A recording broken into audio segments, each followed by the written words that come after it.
Hey guys, this is Kristen with HK Wax Center. Today's video is armpit waxing. So here at HK, we have 5 key points to make sure you have waxing hair removal success. So first one is going to be proper temperature and quality of the wax itself. Second one is prepping the area. Third one is applying the wax. Fourth one is removing the wax. And then last but not least, and sometimes overlooked, post-waxing care. So first off, correct temperature and the quality of the wax. There's many different types of wax out there. If you're curious with what I use, I'll put a link in the description. But just make sure you do your research.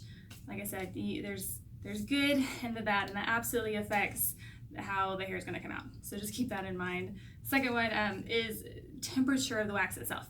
If it's too hot, it's going to burn a client. If it's too cold, then it's not going to adhere to the hair, and it's going to either snap, break it, or it's just not going to come out at all. So I like to keep my consistency between a like honey and molasses kind of way it looks. I'm going to show you here just so you can exactly see what it looks like.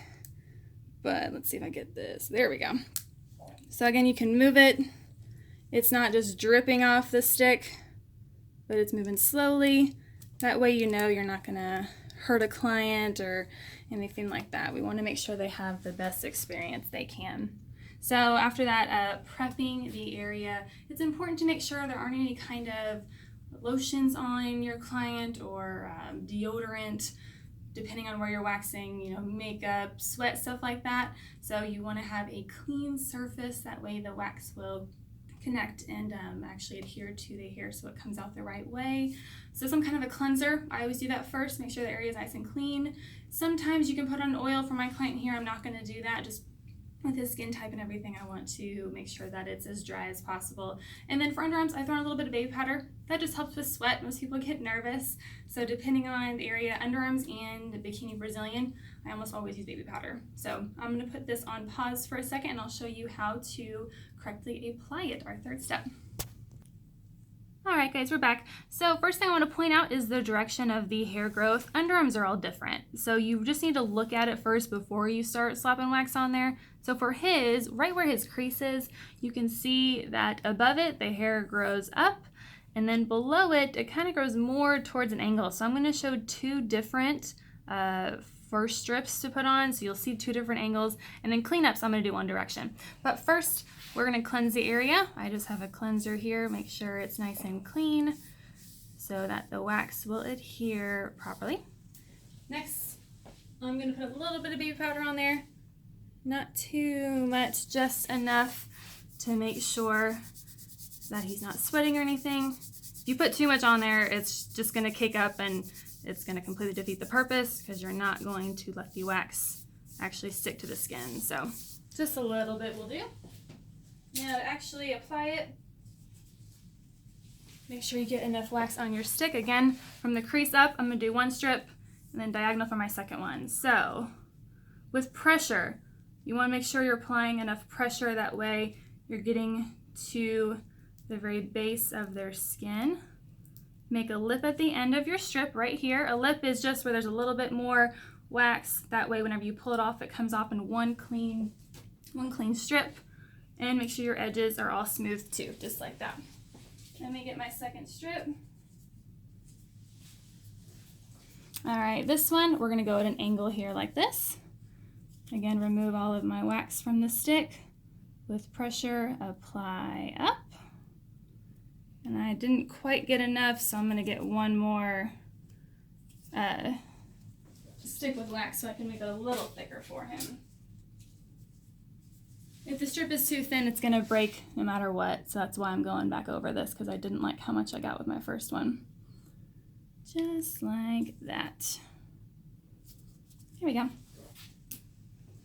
All right, so whenever you remove it, this one I can remove now, this one I got to wait a little bit, but you want to make sure you push away with the skin, so when you're pulling it, it just comes off easy.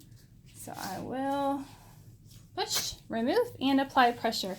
Not everyone applies pressure. I do, because I think it helps if there's any kind of discomfort. And my clients seem to like that as well. I've gotten good feedback from that one. So again, not everyone does that. It's not a necessity, just an extra little a little, what's the word? Courtesy, or, you know, trick to do. Thank you.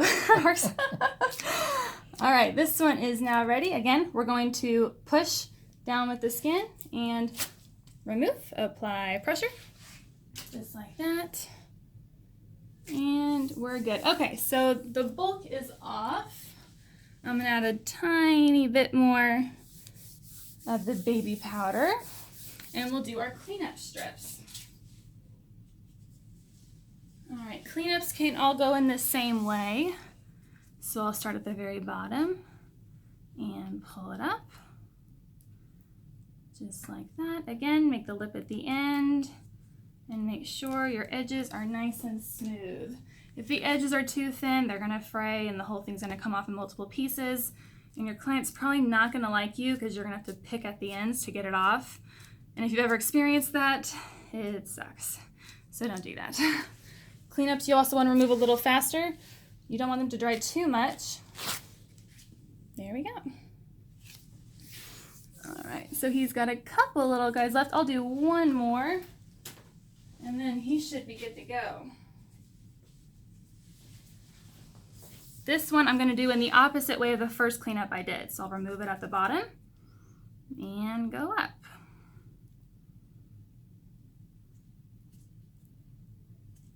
Perfect.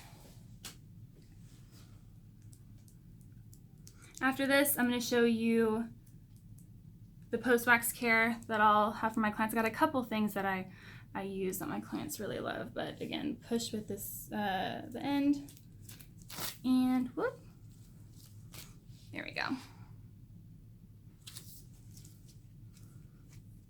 And he is good to go. So, for underarms, I use Hylunia's Healing and Restoring Cream. It's a really good moisturizer. Just helps heal the skin. Adds a little bit of, helps with, you know, any kind of discomfort, anything like that. And he is good to go. Now, some people, let me take this back from him. Some people I also recommend to send home with them. I send them the PFB Vanish. This stuff is really good. Helps with ingrowns, any kind of bumps, blemishes, any issues with bacteria, stuff like that. This stuff is awesome. So either PFB Vanish or here's my Healing Restoring Cream from Hylunia, if you can see that. Any questions or anything, let us know. I'm always here to answer them for you. And look at the descriptions below because I always fill that out, and I'll put any links in there. I'll put the link to PFB and Hylunia if you're interested in either of those products. Check out their website. But subscribe to my channel if you like my videos. I try to do probably a couple a week. Any questions, anything like that, I really try to answer those for you guys. But phone number here is 512-501-2767. Thanks for watching. Bye, guys.